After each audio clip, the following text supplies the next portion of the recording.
이제 곧 예배가 시작됩니다. 묵상 기도하며 우리 예배를 준비합시다.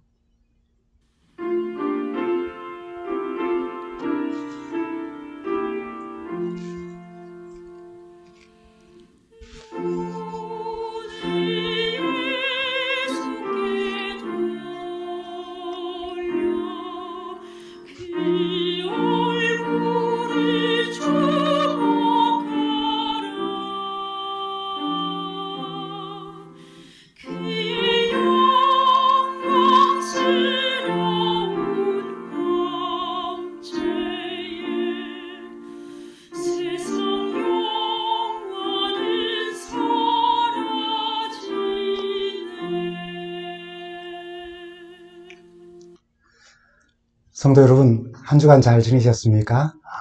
오늘 우리가 함께 나눌 말씀은 성령의 감화에 마음이 열려있기를 바랍니다 라고 하는 제목입니다. 우리 삶이 참 변덕스럽습니다.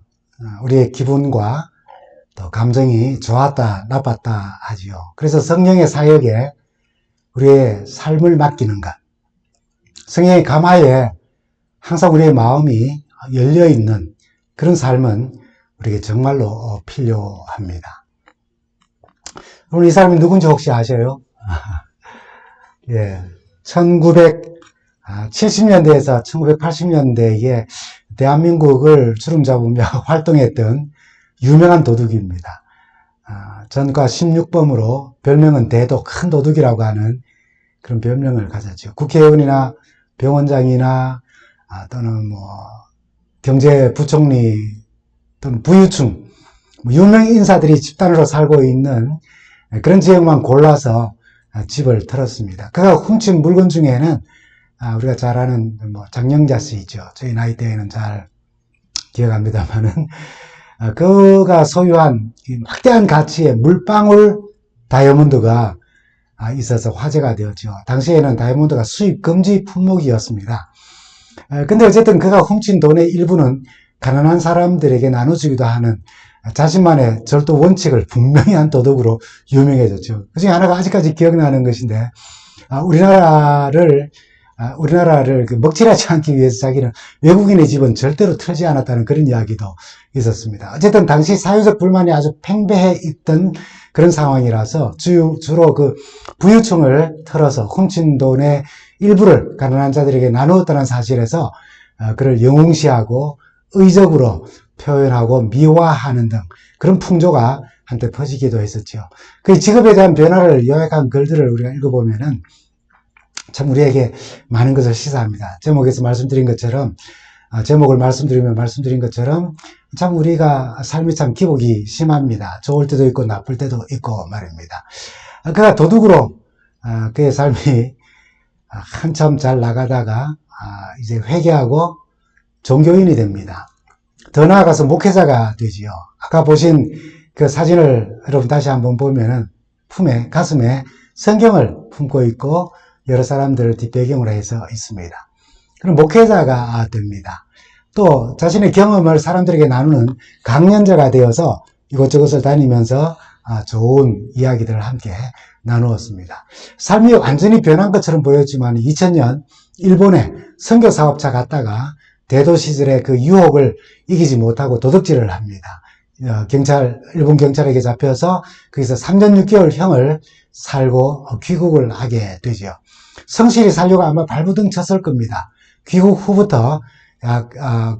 한 2005년부터 크고 작은 도둑질을 하다가 최근 2019년, 불과 몇 년 전입니다. 그러니까 81살. 그 나이에 다세대 주택에서 몇만 원 훔치다가 6건의 절도가 다시 드러나게 되고, 그래서 2년 6개월의 옥살이 중에 있다는 그런 소식을 최종적으로는 들었습니다. 요약하면 다시 도둑의 삶으로 돌아갔다는 것입니다. 여러분, 우리 인간의 삶을 요약을 하면, 우리 그리스도인으로서 요약을 한다면은 로마서 8장 13절에 두 종류의 삶이 있다고 이렇게 묘사를 합니다. 로마서 8장 13절입니다. 너희가 육신대로 살면 반드시 죽을 것이로되 영으로서 몸의 행실을 죽이면 육신대로 산다는 것은 몸의 행실과 같고 그 뜻을 따라서 거기에 눌려서 이렇게 이끌려서 살아간다는 그런 뜻이죠. 여기 육신은 sarx 뭐 이렇게 발음합니다만은 몸이란 뜻이지만은 인간이나 동물의 살, 곧 고기 덩어리를 말합니다. 좀 적나라한 표현이죠. 우리가 육신을 따라서 산다는 것은 우리의 고기 덩어리를 따라서 산다는 것입니다. 우리 몸 정서, 뭐 이런 감정 이런 걸 따라서 살지만은 사실은 더 이렇게 좀 적나라하게 표현하면은 고기 덩어리가 원하는 대로 살아가고 있다는 것입니다. 그리고 그 육신대로 산다는 것은 몸의 행실로 설명하고 그 행실을 죽이라고 하였는데 그 몸의 행실이라고 하는 말은 헬라로 praxis라고 하는 겁니다. 영어로는 practice, 연습한다는 그런 의미가 거기에 포함되어져 있습니다.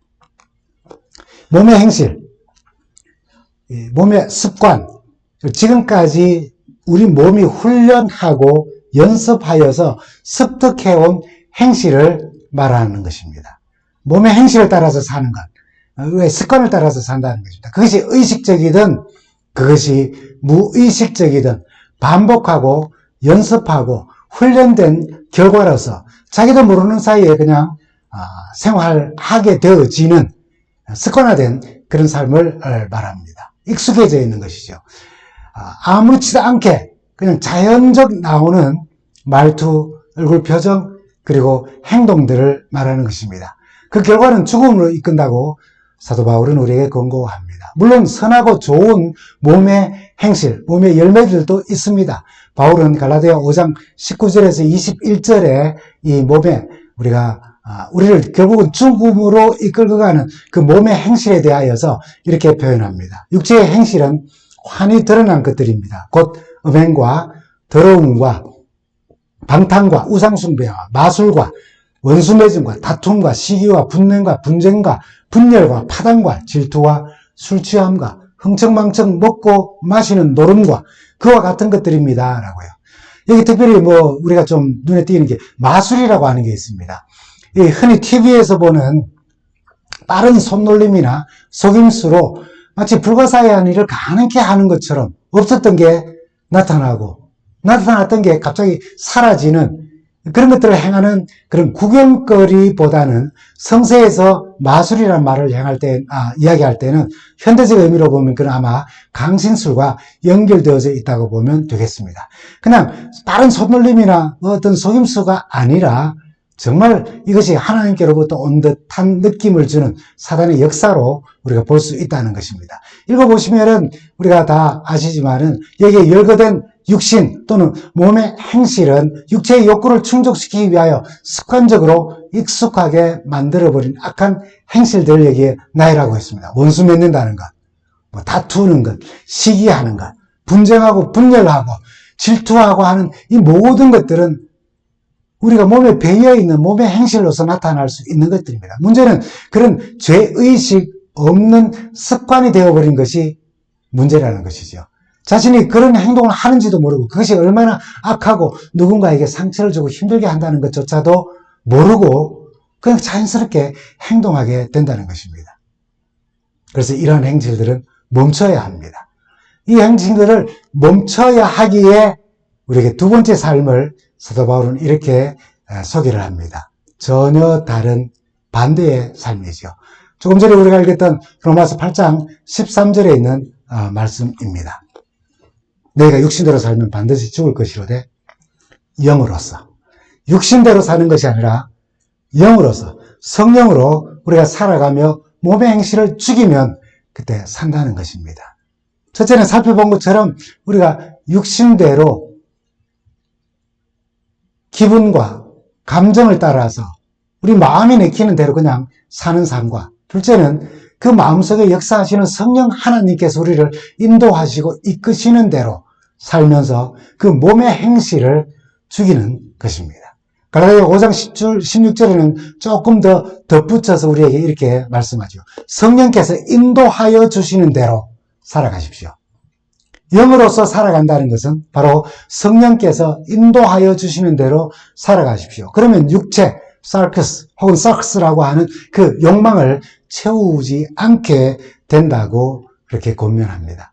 바울은 육체의 욕심이 그 갈망이 강한 것은 사실이지만은 그것보다 더 강력한 것이 바로 성령의 역사, 성령의 인도하심이라고 그렇게 말씀합니다. 성령의 인도를 따르면 육체를 따라 살지 않게 된다고 지금 말씀하고 있는 거예요.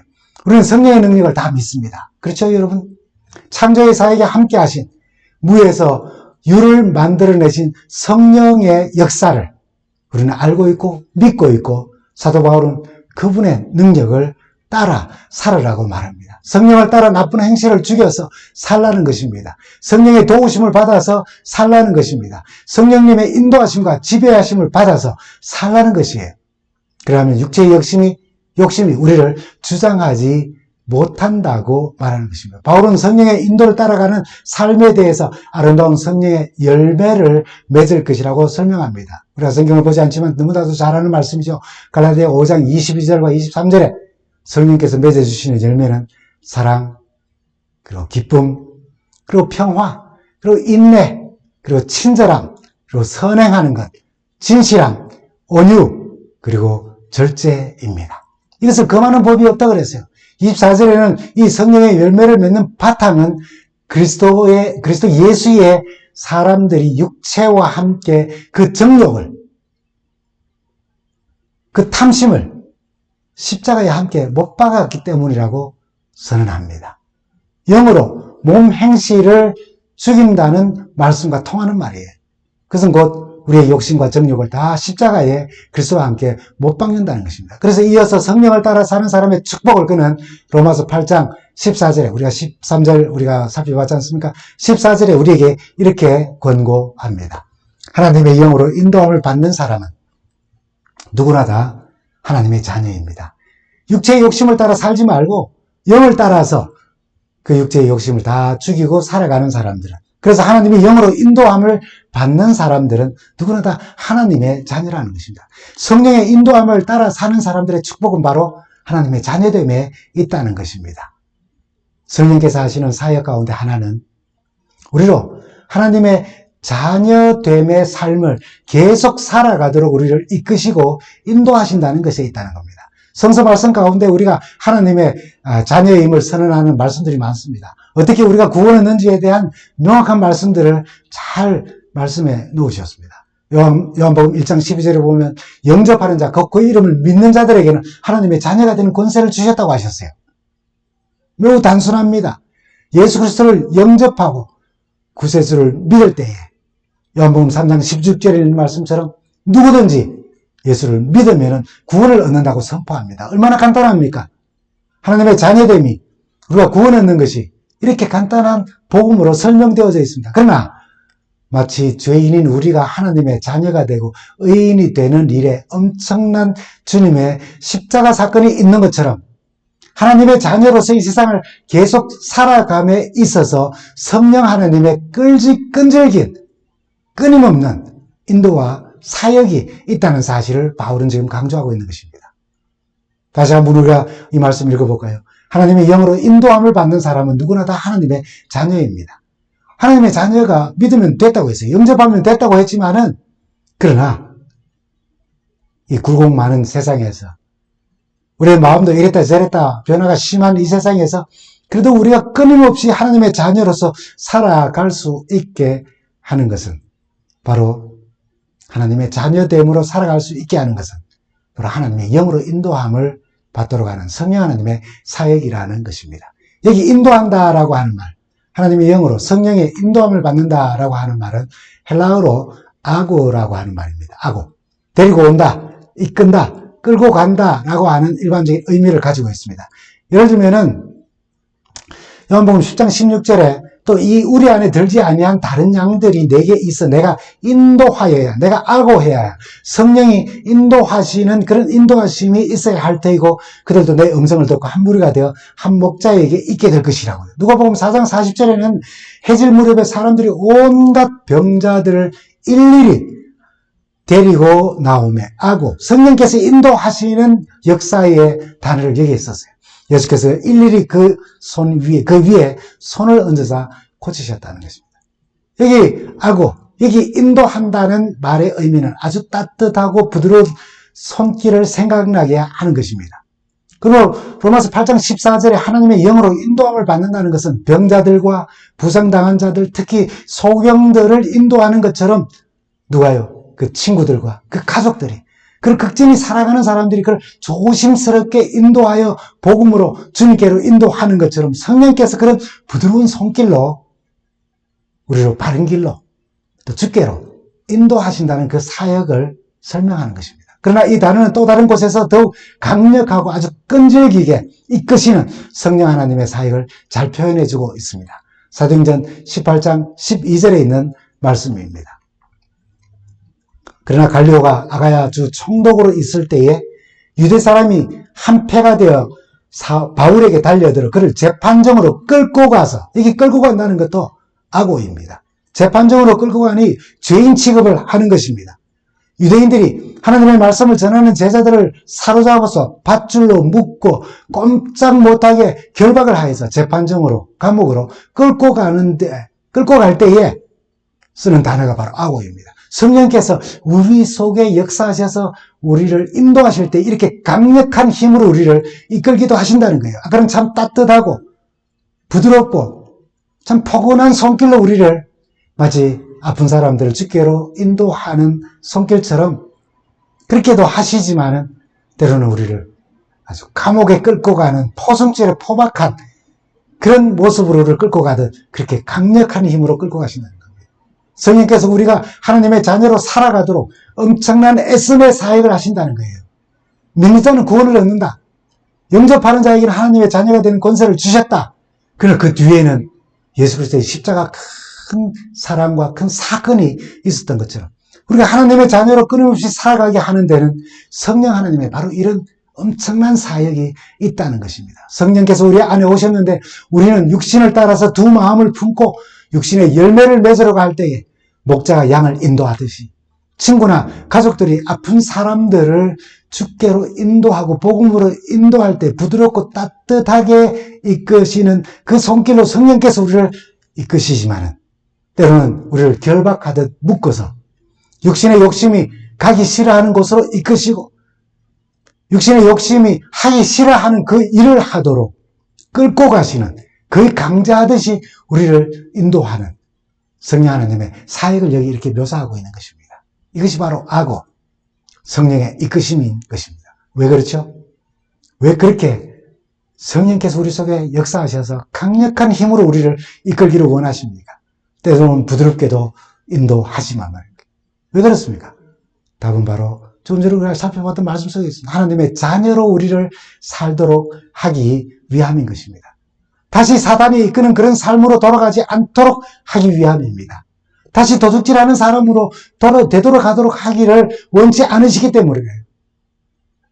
우리가 하나님의 은혜와 십자가 사랑으로 구원을 얻었는데 다시 육체로 돌아가는 것은 베드로가 권면하기를 개가 토하였던 것을 다시 먹는 것. 돼지가 씻었지만은 다시 더러운 구덩이 속에 들어가서 누워버리는 그런 것과 같다고 베드로후서 2장 22절에 그렇게 말합니다. 참 좋으신 우리 성령 하나님께서는 하나님의 자녀의 삶으로 우리를 이끄시기 위하여 부드럽고 따뜻한 손길로 이끄시지만은 필요하다면 그렇게 결박을 해서라도 세상을 향한 방향에서 우리로 하여금 돌이켜서 십자가로, 하늘로, 예수께로 향하게 하신다는 것입니다. 그렇게라도 하셔서 우리 몸의 행실, practice of body, 살아가면서 막 몸에 익숙해지는 마치 연습하듯 계속 반복하여 함으로써 그런 습관을 형성하는 그 모든 것들, 그것을 멈추고 죽이고 하나님의 자녀들이 되게 하시기 위하여 아고, 마치 포로를 끌고 가듯 우리를 끌고 하나님께로 또 하늘로 인도한다는 것입니다. 이것이 바로 성령 하나님의 사역 가운데 하나인 것입니다. 우리 몸의 행실을 십자가에 못 박고 하나님의 자녀가 되도록 우리를 이끄시고 인도하시고 애쓰시는 참 좋은 성령 하나님이 계심을 우리 감사하게 되기를 간절히 바랍니다. 다시 한번 생각해 봅시다. 성령께서 왜 우리를 위해 그렇게 애를 쓰십니까? 때로는 부드러운 손길로 목자가 양을 인도하듯 따뜻한 손길로 품에 안고 마치 우리의 친구들과 가족들이 우리를 너무나 사랑하여서 아픈 육신의 질병과 영혼의 질병을 하나님께 맡기도록 인도하는 그 손길처럼 성령께서 우리를 그렇게 인도하시지만 때로는 또 다른 악어, 포로를 잡아가서 감옥에 넣기 위하여서 강제적으로 끌고 가듯 성령 하나님 우리 속에 역사하셔서 그렇게라도 우리를 이끄신다는 것입니다. 때때로 우리가 예수님 믿으면은 예수님은 내게 복 주셔서 내가 원하는 대로 내 삶은 다 형통해질 거야 라고 모든 일들이 술술 잘 풀릴 거야 라고 생각합니다. 그러나 막상 우리의 삶을 보십시오. 육신의 일, 과거의 습관으로 따라가려고 하는 우리의 삶이 얼마나 자주 경험됩니까? 그 익숙한 일에서 돌이키도록 성령은 마치 사람들이 또는 가족들이, 친구들이, 병자들, 눈먼 자들, 주께로 인도하들 우리를 부드럽고 따뜻한 손길로 인도하시지만 때로는 아주 강력하고 끈질기게 마치 포로를 잡아서 법정에 세우고 또는 감옥으로 끌고 가는 것처럼 우리를 인도하기를 원하셔요. 여러분, 바울도 우리가 하나님의 자녀가 되는 일에서 자꾸 멀어지고 옛날 습관으로 자꾸 돌아가려고 한다면은 하나님의 성령께서 우리를 꼭꼭 묶어서 법정으로 끌고 가듯이 그렇게 인도할 때에 거기에 굴복하고 순종하라는 거예요. 육체적 욕망이 원치 않는 방향으로 육체의 욕심이 쓰레하는 일을 하도록 하는 그런 악고 이끄심으로 이끌 때에 우리는 그분의 역사에 순종해야 하는 것입니다. 오늘 제목 말씀처럼 성령의 감화에 우리의 마음이 항상 열려 있어야 하는 것입니다. 참 좋으신 우리 성령 하나님께서 우리 속에 역사하셔서 일하실 수 있도록 우리의 마음은 항상 성령의 감화에 열려 있어야 하는 것입니다. 참고로 성령의 인도하심에 대하여서 사람들이 참 많은 오해를 하는 것을 봅니다. 우리 교회의 초기 활동을 기록한 사도의 행전을 우리가 보면은 그게 성령의 인격적인 인도하심에 아주 많은 사례들을 우리는 보게 됩니다. 그래서 그 사실들을 통하여 우리가 많은 오해를 하게 되는데요. 몇 가지 예를 들면은 사도행전 8장에 보면 성령께서 빌립 집사에게 친히 말씀하셔서 가서 누구를 만날 것인데 이더베아 내시를 만나죠. 성경을 가르치라고 말합니다. 사도행전 9장에는 다메섹 도상으로 향하여 가고 있는 살기등등한 바울을 만나시고 그에게 분명한 지시를 하십니다. 같은 시간에 아나니아에게 바울에 대해서 행할 일을 안수하여 눈뜨게 하라고 알려주셔요. 사도행전 10장에는 성령께서 환상 중에 고넬료에게 나타나셔서 시몬 베드로를 초청하라고 하셨고 같은 시간에 시몬 베드로에게는 하늘로부터 내려오는 아주 부정한 식물들을 보여주면서 먹으라 하여서 그 의미가 무엇인지 이방인에게도 복음이 열려 있다라고 하는 것 그것을 말씀해 주셨어요. 사도행전 12장에는 옥에 갇힌 베드로가 기적적으로 감옥에서 풀려날 때에도 성령의 인도하심이 있었습니다. 이런 기록들을 보면서 사람들은 성령의 충만함을 신비체험으로 구하는 사람들이 많습니다. 그러다 보니 어떤 광적인 신앙 태도를 가진 사람들은 성령의 음성을 내가 직접 들었다고 이건 성령께서 내게 말씀하신 것이라고 그렇게 이야기하곤 합니다. 그래서 그런 경험을 하지 못하는 사람들은 그런 식으로 말하는 사람 앞에서 아주 기가 죽습니다. 내게는 성령이 임하지 않으셨나 하는 그런 생각이 드는 겁니다. 그런데 이것이 우리에게 아주 위험한 신앙생활에 빠지게 할 수 있다는 사실을 우리는 기억해야 합니다. 예를 하나 들면 뉴스타트 프로그램, 건강 프로그램에 참석한 사람들이 매일 나와서 이제 작은 간증들을 이렇게 합니다. 다 마치고 나면은. P53이라고 하는 암세포를 억제하는 단백질에 대한 역할의 강의가 그날 있었습니다. 다음날 프로그램에 참석한 어느 여성분이, 첫날부터 참석했습니다만은, 간증을 하면서 어젯밤에 고민 가운데 기도하는 가운데 성령의 음성을 들었다는 것입니다. 그래서 전부 다 눈이 동그래서 그분을 쳐다보고 있었어요. 내용은 자신이 그 해가 53세가 되는데, 강의 내용이 P53이었거든요. 유전인자에 대해서. 이제까지 괴롭히는 남편 때문에 고생했으니 성령께서 내게 말씀하시기를 이제는 남편과 헤어지라고 그렇게 말씀하셨다는 것입니다. P53과 자기 나이가 일치했고 억압을 받으며 살아온 삶과 우리 몸에 있는 억제 인자가 있다라고 하는 말에 연관이 되어서 혼자 생각하게 된 겁니다. 마음의 결심을 하게 되었고 자기 결심과 자기 기분과 감정을 성령께서 말씀하신 것으로 이혼하라, 괜찮다, 53세까지 억제받으면서 살아온 사람 충분하다라고 말씀하셨다는 것입니다.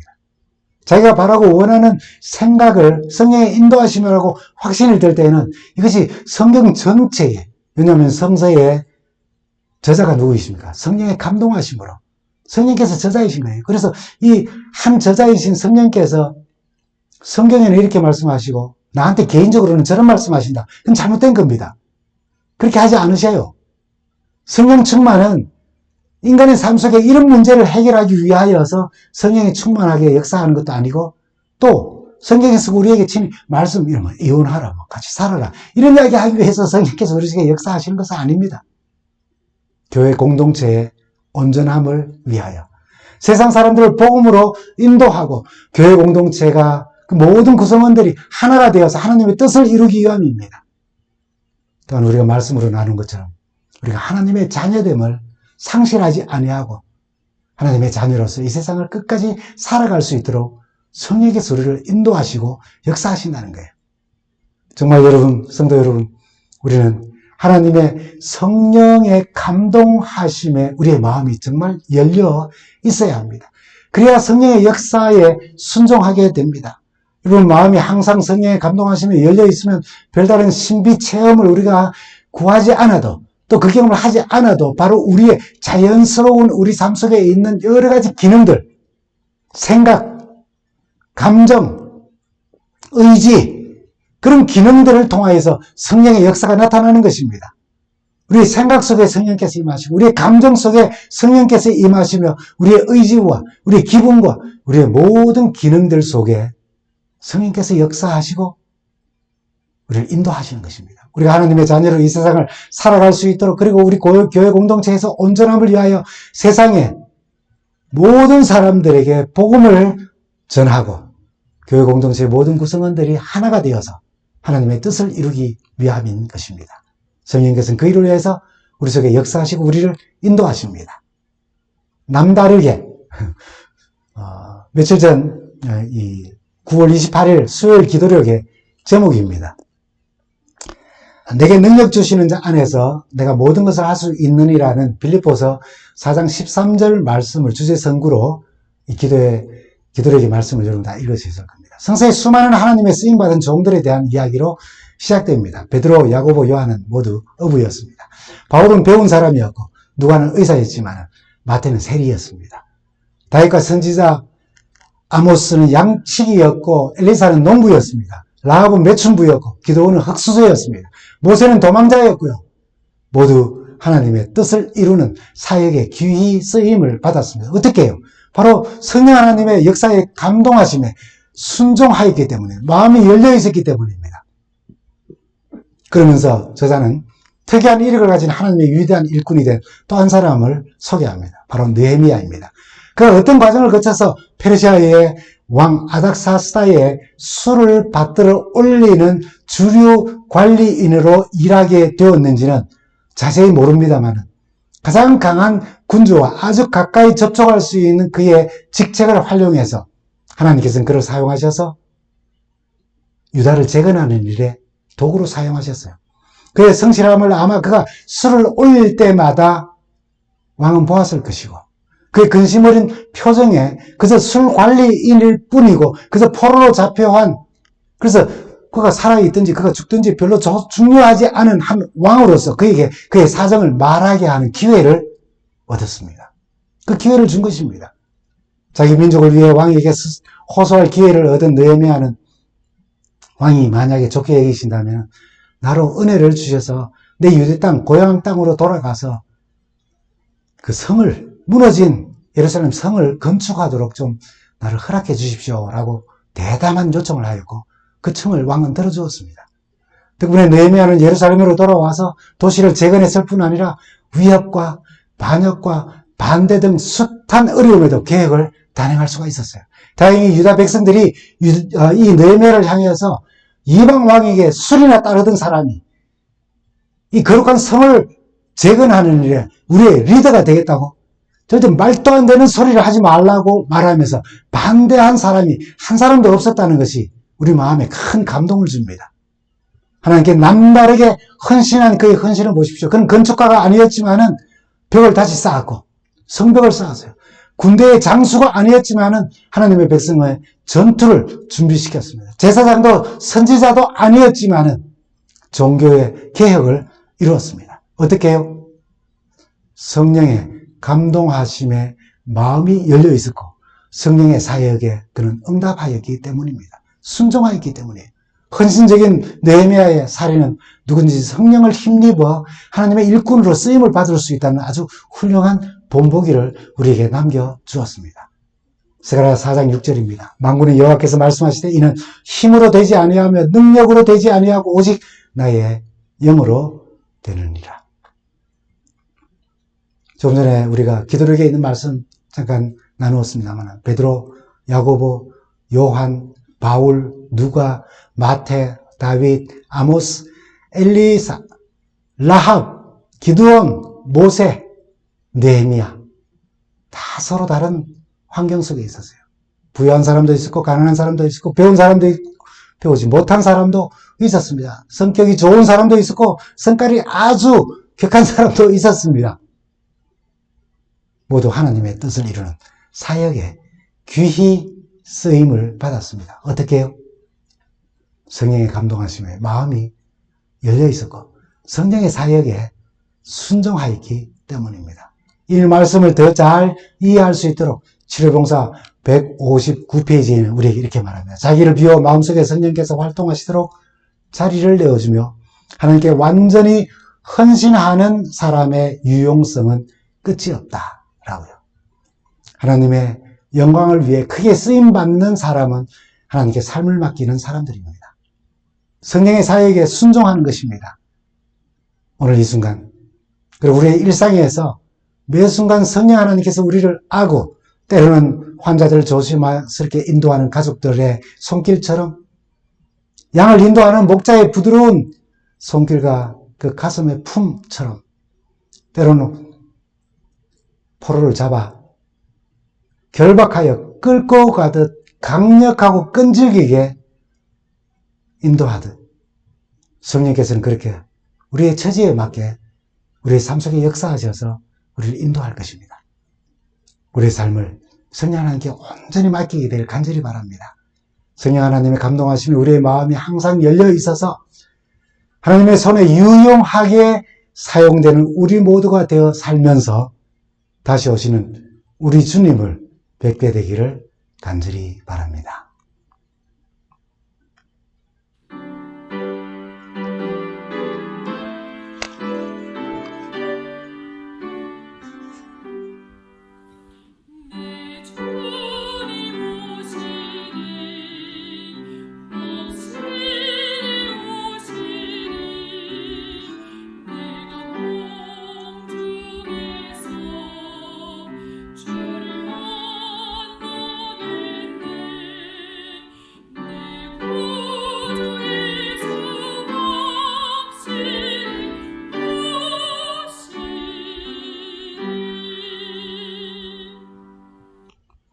우리 주님과 동행하며 성령 하나님의 충만하신 역사 속에 행복하고 즐거운 또 한 주간 되기를 바랍니다. 감사합니다.